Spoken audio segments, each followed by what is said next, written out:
today I thought I could talk about intuition versus interpretation.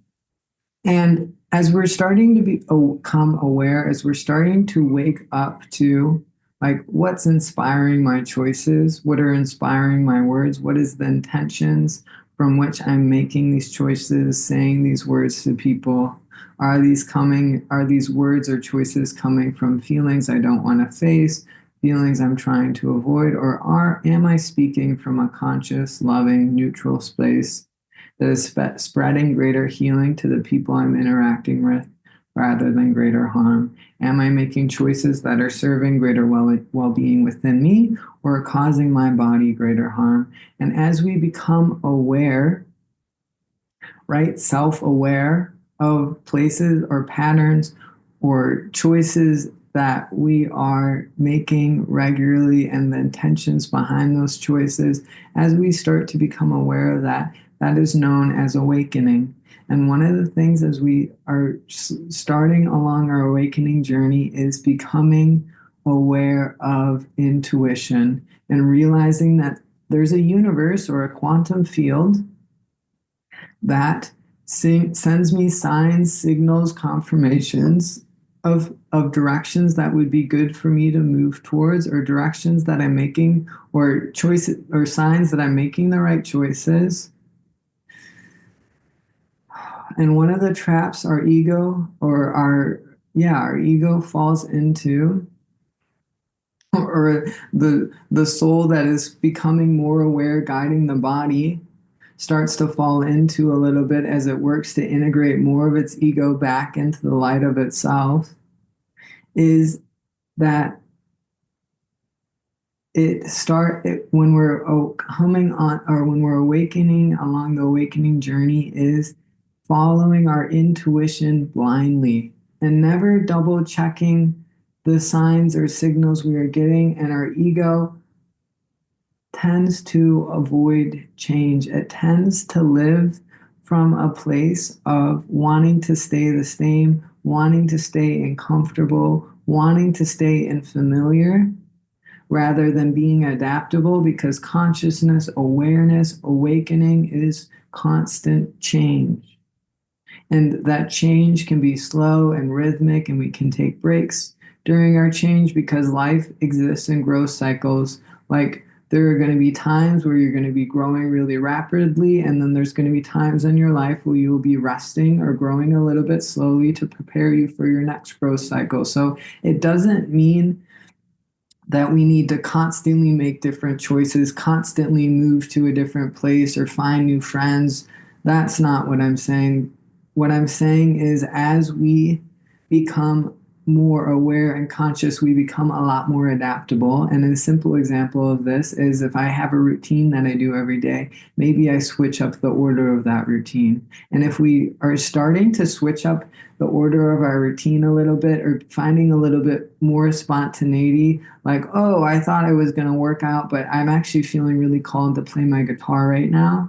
And now that I'm playing this guitar, I'm actually moving a lot of emotions that I didn't realize were bothering me during the day. And I think this was actually the healthier choice. Like, if we're starting to move in that level of awareness, it's actually a great sign that we're waking up out of control patterns that are trying to keep everything the same. And our ego exists when we've had a painful past, which almost everyone on the planet has had some form of trauma, abuse,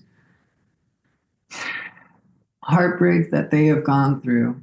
And most people are raised to become more identified with their pain than they are the consciousness, awareness, the love that they are in their upbringing. And when we become more identified with our pain avoids change, because change would mean it would have to face the pain that it's grown attached to. And our ego realizes, as we are waking up, that if we continue to wake up, it's going to have to face more and more of its pain, and it does not want to have to do that. And so it takes our faith in intuition and it adds in interpretation, which means things happen in my day that have no correlation with other things, but I interpret it as this is the universe telling me something. And it's usually in either the ego trying to keep us in its control patterns, or it's the ego trying to keep us making choices that are toxic, negative, or not good for us. An example for this is like, I'm really excited. Maybe you're really excited to go try a new ice cream place and your bracelet breaks and you go, oh, my bracelet broke. That must mean I'm not meant to go try this new ice cream place. This is the universe punishing me for thinking I deserve ice cream. And that's just your upbringing of reward and punishment, which in the school system, I'm a substitute teacher right now, is a lot of reward and punishment. Oh, you were quiet and still, here's a gold star. Oh, you were loud and running and playing really joyously. We're writing your name down and we're calling, I don't know, and you have to miss recess tomorrow. And then we grow up to be like that as adults. And we think that the universe is punishing us when bad things happen. And the universe is never punishing you. The universe watches your life from neutrality and it goes, the mistakes that this person is making, the harm this person is causing themselves, either in the future, either in later in this life or the next lifetime, is going to be their greatest inspiration to heal, grow, and transform into a more loving human. And so the universe does not look at bad and good the way us, like humans, look at it. The universe looks at bad as what are they learning from this and how this is going to inspire them to be better. And maybe sometimes people are going to be like alcoholics their whole life, and maybe they will do that for a couple lifetimes before they wake up out of it. But when they wake up out of it, they will be incredibly committed to sobriety because their soul will have learned how valuable and how much more meaningful life can become when we live life sober than when we live it addicted, and how much more depth and intimacy and vulnerability and safety our relationships have when we're willing to be sober rather than addicted to substances. And our ego takes what we takes our intuition and it tries to get you to interpret signs to keep you lost in the negativity and toxicity that it doesn't want to face quite yet. And this is something that showed up in my mid 20s, like just as an example of I got really into like meditating and fasting, and I would meditate, fast, and pray all day. And I did that for months, and it ended up, my parents got really worried. I ended up getting sent to a hospital, and I got sent to a hospital multiple times. And it was because I was living from interpretation of, as I'm choosing this, as I'm making these choices, I'm interpreting signs of why I need to keep on doing this, rather than asking myself, is this actually healthy for me? Is this actually supportive in creating the life I would want to create? And now I can teach about it. So it wasn't all bad. And it woke me out of intuition versus interpretation quite quickly.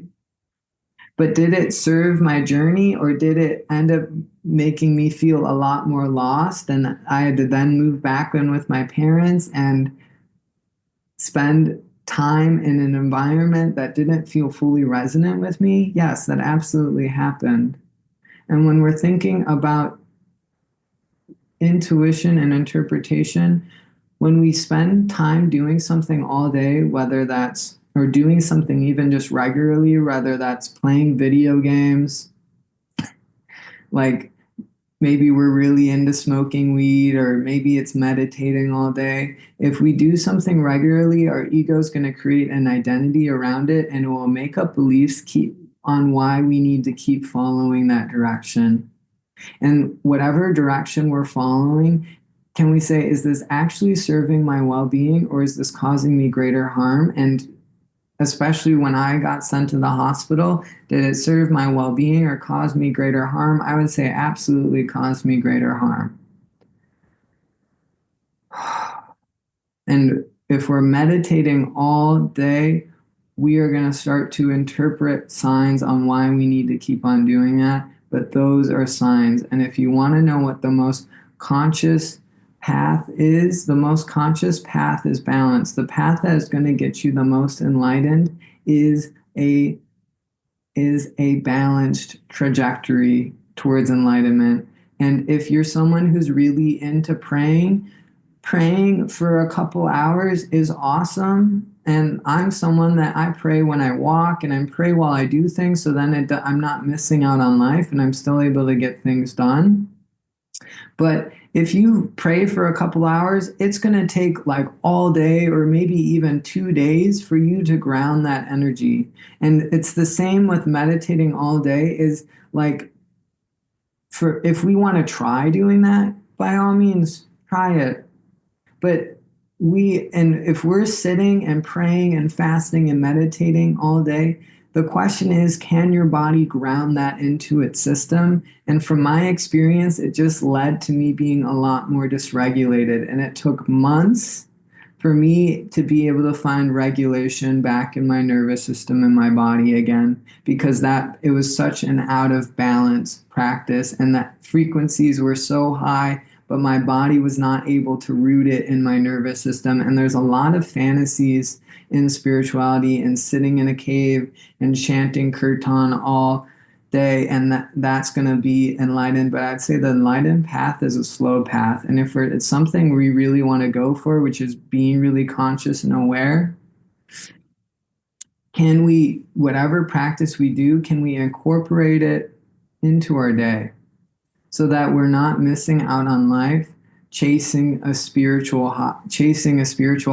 or chasing enlightenment, and we're still able to move forward and get things done that we need to get done. And you only need a couple hours, because like after a couple of hours, the energy gets so high that your nervous system, if we go from not praying at all to praying for a couple hours or meditating for a couple hours, your nervous system can't ground the energy, and it takes practice.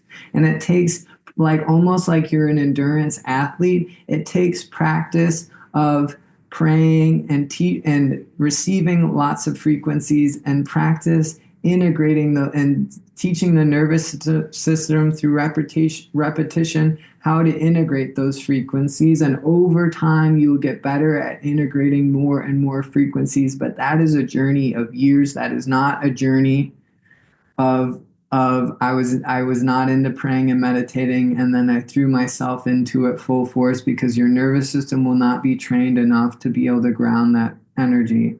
And it will just end up leaving you feeling dysregulated, ungrounded, and would probably put a big halt on whatever you're trying to create in your life, which is what I experienced. And even if it's something like we're into smoking weed, like I've had friends who smoke weed regularly, and they tell me their beliefs on why they think that's a good practice for them. That they've found that they think their brain needs cannabinoids. And I would tell you, I don't smoke weed right now, and I feel very good without cannabinoids. And the question is, is your ego just making up beliefs so you stay in that level of toxicity and don't have to face the underlying feelings of why you're smoking weed every day? Or is that your actual aligned? And your beliefs, I've made a video of this, your beliefs are meant to create relief. They're meant to help you pursue greater well-being. They're not meant to help you stay in things that are out of balance, that are harmful, would lead to you into greater harm in the long term, or lead you to dying early. And even the act of smoking is not good for your lungs. I've never heard any doctor, anyone ever talk about how smoking was actually reparative for someone's lungs. And so if we are smoking regularly, It's about it. We don't, we all get to choose how little or how much toxicity we love and we want in our life, but moderation is key. And can we make it more like every now and then rather than every other day? Because if we can get comfortable with every now and then, if we're someone that is starting to desire sobriety, we will find that the sobriety a lot quicker. And if we're trying to find ourselves out of any type of pattern, it is the practice of spending time sober that actually leads you to then being able to fully commit to sobriety. Even if you're falling back into the pattern like every week or every other week, it is the practice of trying again that will get you more familiar with sobriety than the pattern that will lead to freedom from the pattern. And it might take weeks, it might take months, it might even take a year or two. But are we willing to take the journey and not give up? Because we all deserve to live a balanced, healthy, well lifestyle. And whatever patterns we're finding our way out of, can we love ourselves through those patterns rather than beating ourselves up for continuing to act on those patterns? Because we always deserve greater love, greater acceptance, greater kindness, no matter what we choose.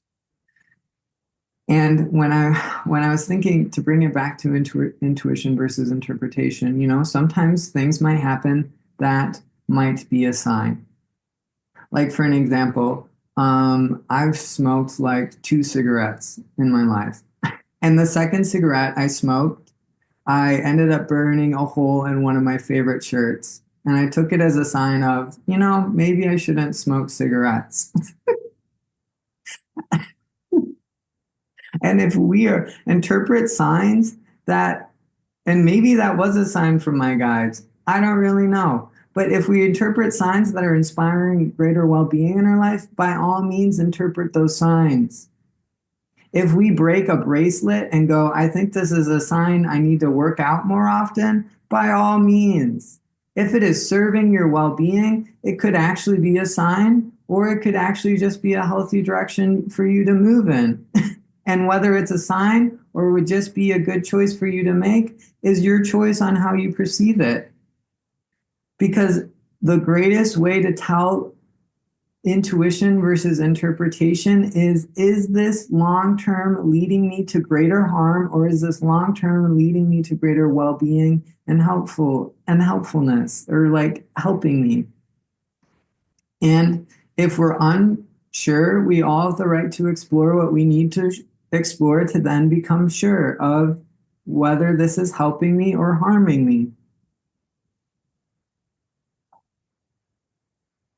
And as we are willing to devote ourselves to greater well-being, we start to become a lot more clear on intuition, because intuition will feel good. And just because a choice doesn't feel good right when we start it doesn't mean it's a negative choice. Like, let's say we haven't had a job for a little bit and we just got a job as, I don't know, like working as a personal trainer or a massage therapist. And maybe at the end of the day, we feel exhausted and we might even feel a little dread going to work. And we feel the dread because our ego goes, I don't like this change, right? I was familiar not working. I enjoyed not working. And now that I have to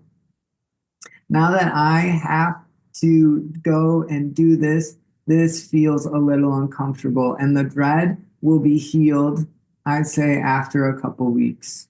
After a couple weeks, our ego will start to get settled in being working again. It will start, and we'll probably be enjoying having a greater income and being able to have more freedom due to that income. And so some things that we do that are healthy aren't always going to feel good at the beginning. And even like massage therapy, like if we're starting a new job where we're moving our body differently than we typically have, like months up to that job, it might feel rather exhausting and draining, and it's just your body and energy field acclimating to how you're now moving your body differently. Because our body is builds up around how we like move day to day. Like if we ran every day at 3 p.m., we would start to realize that our body, even on days we didn't run, starts to sweat at 3 p.m. because our body forms rhythms that helps maintain the health of the body. And when we change that rhythm up, we might feel a little bit more exhausted or a little bit more drained for like 3 weeks to a month until our energy field and body can catch up. And so when we're making new changes, just because we dread it at the beginning or it feels a little draining, even though we know it's a good direction for us to move in, the feeling doesn't necessarily mean that it's a bad choice. It just might mean that our energy field and body are catching up. And can we be willing to look at long term? Like intuition is always long term. Intuition is always saying long term, this is going to be beneficial for me. I'm either learning skills that are going to be helpful for me to long term. I'm getting more of an income that is helping me be independent from my parents or live in a better environment. That's going to be beneficial for me long term. And our intuition is always guiding us towards long term solutions. Most of the time, it won't be like a good way to know if it's a short term fix is that will typically be our ego, like using its interpretation to keep us in patterns.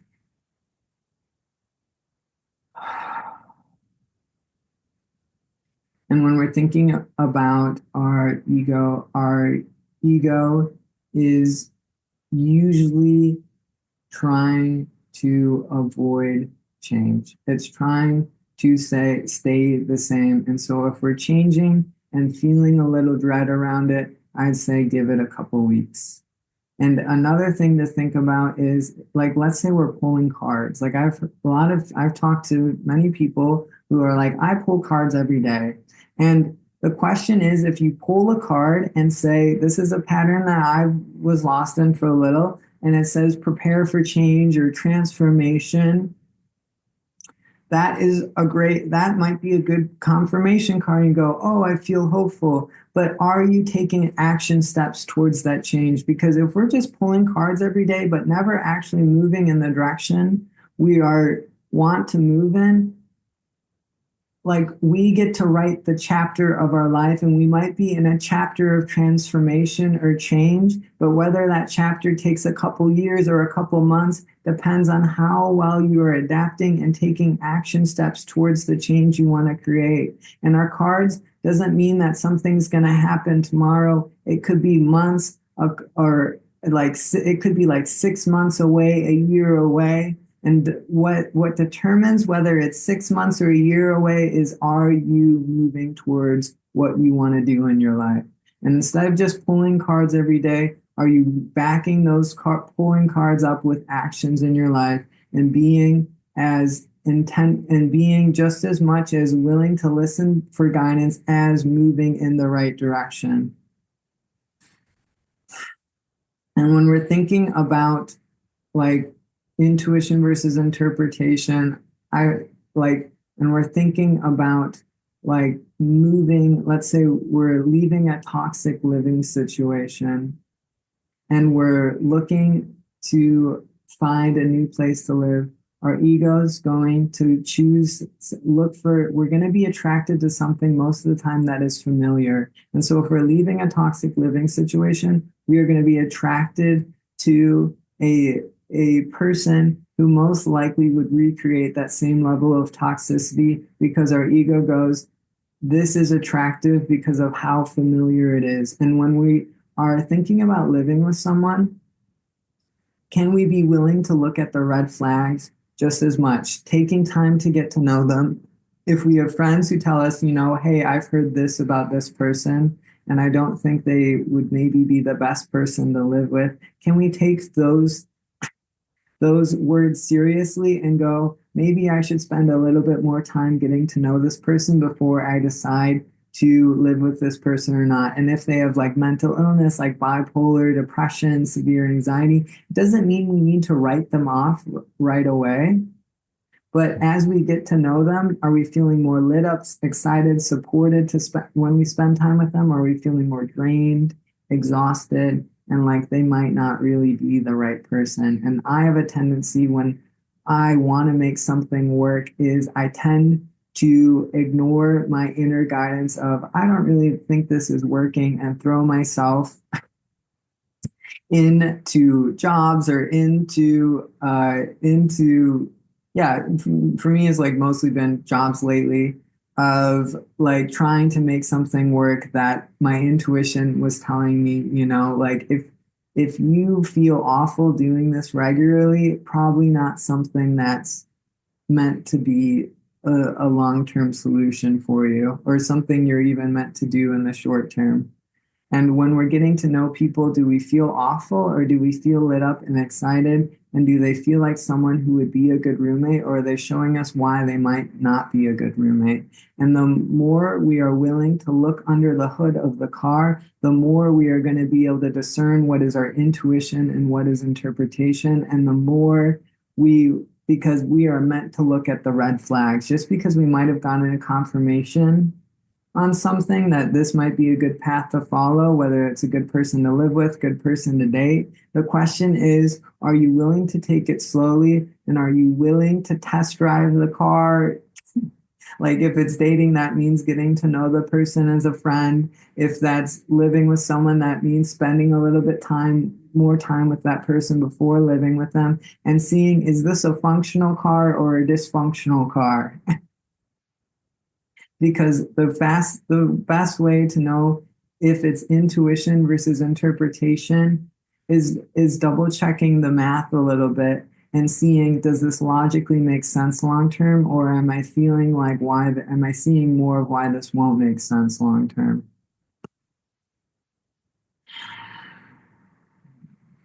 And as we are willing to double check our math and think about what's long term would work the best, is when we start to really see life clearly. And it's when we start to become aware of what is our intuition, what is an interpretation, by willingness to show curiosity and interest in the people in front of us, just as much as curiosity, interest in the signs we are getting, and even double checking them, because our guides do not want us to follow our intuition blindly. They want us to contemplate the signs we are getting and then use the information we've gotten in the most aligned, intentional, and slow way possible to make the best choices we can make in our life. And the choices that are going to be aligned with our intuition long term will serve your well-being, and the choices that are going to be the ego trying to avoid change or stay in toxic environments are going to when we get to know people, we're going to start to see more red flags and more reasons why it's not working rather than working. And one final example is like, even like when we are like leaving an abusive or toxic environment, the next person we most likely are attracted to will be someone who embodies that same level of narcissism, that same level of toxicity, because that is what is familiar to our ego. And it's important whenever we're leaving toxic relationships, toxic, abusive environments, that we move rather slowly in the next person we get to know, the next person we choose to live with. Because in slowness is where we get clarity. It isn't by speeding down the highway or rushing into things. Because oftentimes when we're speeding down the highway, we miss the signs, we miss the red flags. And so can we take things slowly? Can we be willing to really show interest and curiosity in the career paths, the people in front of us, the living situations? And when we're thinking about living with people, that is almost like you are dating them, because you will see that person every day. And the question to ask yourself is this someone I really want to be more like? Because the 5 people you spend the most time with are the 5 people you become the most like. And if you're living with someone else, you are going to become more like them, like without a doubt. And so ask yourself, is this someone who I really think would be good for me to become more like? Or is this someone who seems like they are embodying a lower level of consciousness, a lower level, more lost in their patterns than I am, and they actually hold me back from growing long term?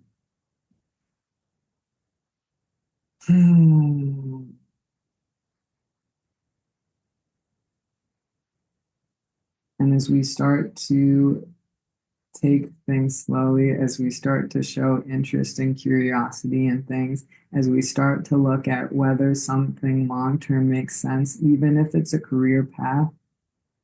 Like long term, is the career path I'm on something I actually want to be doing? Or is it something I'm just doing for an income? And if I'm just doing it for an income, can I, while I'm working this job, can I look and be curious on what would be actually something long term I would like to do?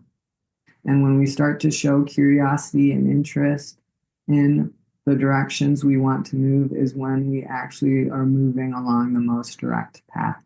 So I hope that helps. Thank you for listening.